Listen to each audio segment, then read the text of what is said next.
Hello friends, welcome back. Very good afternoon to you all.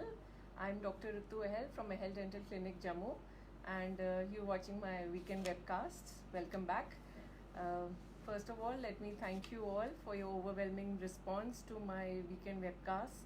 I'm really thankful to you for listening to my webcast and sharing it, and above all, giving me a feedback that you really like these and you look forward to more inputs from me regarding different aspects of dentistry. So I look forward to your feedbacks in any form, my WhatsApp, on my Facebook page, personally, anyways. This gives me an impetus to bring you forth more information regarding different aspects of dentistry. Uh, Today, I have completed about 3 months of my weekend webcasts. Today, from this month onwards, I'm going to start with another topic that's very common. It's a very common dental problem. I'm going to talk about accidental injuries to the tooth. When I talk about accidental injuries to the tooth, it's generally presumed that it's the front teeth that are more affected whenever somebody has a fall or the likewise.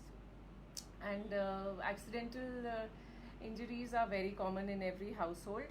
I guess no household has been spared in which a child has not fallen once or twice, but it's the gravity of the dental injuries that are not fully understood by one and all. um, if you take my own example, personally, I've had two cousins. As a child, I have seen their teeth being knocked out, one by a cricket ball. We cousins were just playing, and one of our cousins just fell off the bed, and she had a tooth in her hand.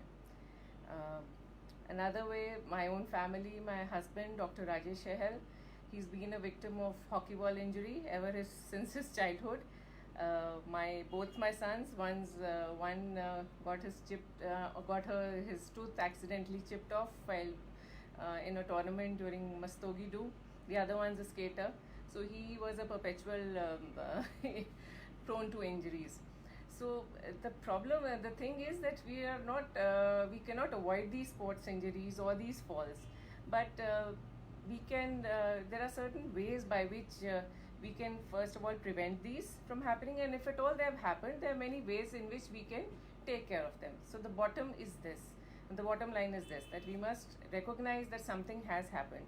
At times, a dental injury may be so trivial or so small that you cannot even make out that something has happened to the tooth. It might be just like, when a toddler is learning to crawl, he just falls on his head, and he hits his head on the floor, and then he cries, and then he does this.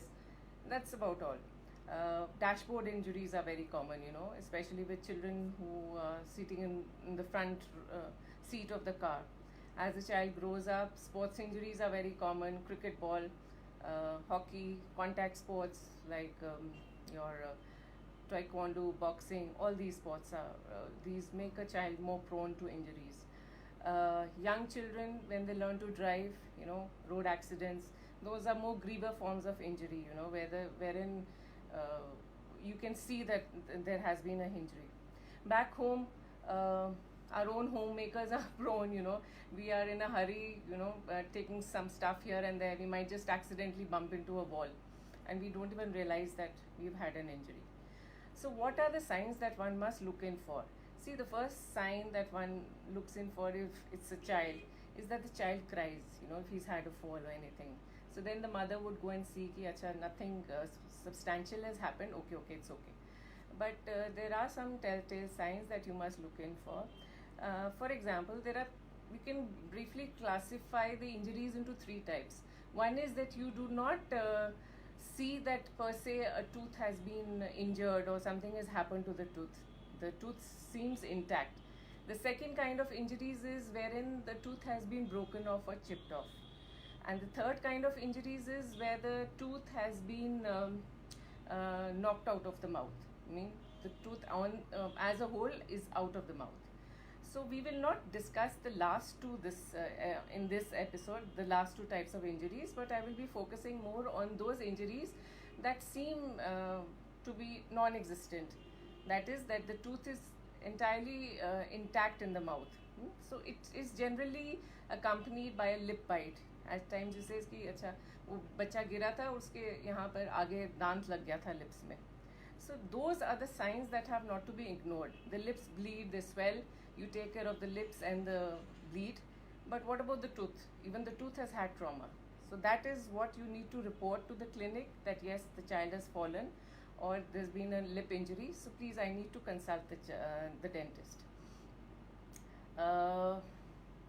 At times you feel that the child has fallen a few days back and you feel a slight discoloration in the front teeth. The tooth would turn blue or purple or black after as early as 20 days after the fall, or even after some years in life, right? So that is a short sign that the tooth has undergone some injury.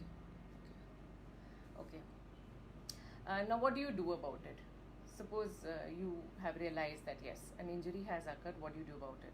Now, for example, if there's a lip bleed or something, you first of all take care of the lip bleed. You apply some ice pack. You can take a tea bag, just wet it and just apply it on the surface. So that will take care of on the lip or whatever, wherever the bleed is occurring. So that will take care of, that will help in stopping the bleed. Secondly, do not try and fiddle with the tooth. कि उसको हिला के नहीं देखना कि ये ठीक है कि नहीं है. Just let it be where it is. Do not manipulate the tooth. Thirdly, seek a dental appointment as soon as possible. There is something called as a golden hour. That is between 30 to 1 hour of the injury. The tooth must be shown to a dentist so that we can manipulate it. That way, if the child comes within the first golden hour, the chances of the tooth survival are a lot. That increases manifold. The more you delay it, the less chances of the tooth getting back normal is there. So it is very important to bring the child in within that one hour period. That is called the golden hour period. Now, once you bring the child to a dentist or the adult to a dentist, what would the dentist do? First of all, he would like to examine how much is the extent of or the gravity of the tooth injury that has occurred. Secondly, he would like to cross-check with X-rays whether the tooth has physically moved in the socket, अपनी जगह से हिला है कि नहीं. अगर वैसा है तो then some treatment has to be done. उसको हम प्लास्टर कर देते हैं जैसे लेमैन टर्म में, और डेंटल टर्म्स में हम उसको बोलते हैं स्प्लिंटिंग कर देते हैं. Thirdly, we advise you, how to take care of your teeth and what kind of a diet restriction you have to follow and what are the little precautions that you have to follow for the next 3 weeks. Then we call you in for a review after every 3 weeks, after 3 weeks of the fall, to review whether the tooth is alive or not. We perform certain tests because जब these kind of injuries occur, the tooth goes into a shock. So it takes about 21 days for the nerve to regenerate and come out of the shock.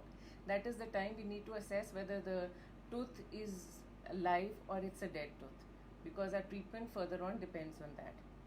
So the crux is that as soon as you realize that there has been an injury, you must show to a dentist and stop manipulating or stop avoiding, because this can lead to grave consequences later on in life.